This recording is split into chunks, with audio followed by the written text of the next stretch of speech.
বলিউডের ভাইজান সালমান খানের ছবি মানেই ভক্তদের মধ্যে দারুণ উত্তেজনা। তার স্টাইল, অ্যাকশন, ডায়লগ সবকিছুই যেন দর্শকদের কাছে আলাদা আকর্ষণ। এবার সেই উত্তেজনা আরও বাড়িয়ে AR মুরুগদাস পরিচালিত সিকান্দার নিয়ে আসছেন সালমান। ছবিতে তার সঙ্গে রয়েছেন রশ্মিকা মান্দানা, প্রতীক বাবুর ও সত্যরাজ।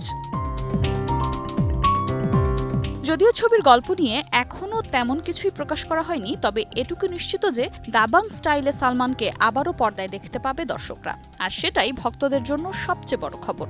ভারতীয় গণমাধ্যমের খবর অনুযায়ী আন্তর্জাতিকভাবে ছবিটির অগ্রিম টিকিট বুকিং ইতোমধ্যেই শুরু হয়ে গেছে।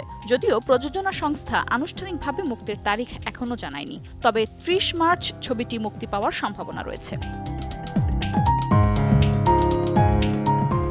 ভারতীয় একাধিক গণমাধ্যমের প্রতিবেদনে বলা হয়েছে, সালমান খান সাধারণত ঈদ বা বড় উৎসবে ছবি নিয়ে আসেন, তাই মার্চের শেষের দিকে সিকান্দার মুক্তি পেতে পারে বলে ধারণা করা হচ্ছে। তাছাড়া ৩০ মার্চ রবিবার অর্থাৎ সাপ্তাহিক ছুটিতে মুক্তি পেলে বক্স অফিসেও বাড়তি সুবিধা পেতে পারে এই সিনেমাটি।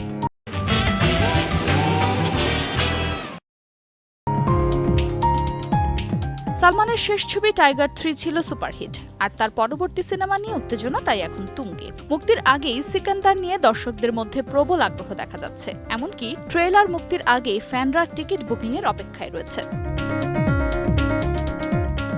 এদিকে দীর্ঘ ৯ বছর পর হিন্দি ছবির পরিচালনায় ফিরেছেন মুরুগদাস। এর আগে তিনি গাজনি, হলিডে ও আকিরার মতো জনপ্রিয় সিনেমা উপহার দিয়েছেন, তাই সিকান্দার নিয়েও প্রত্যাশার পারদ এখন অনেক উপরে। জানা গেছে খুব শিগগিরই প্রকাশ করা হবে সিনেমাটির ট্রেলার।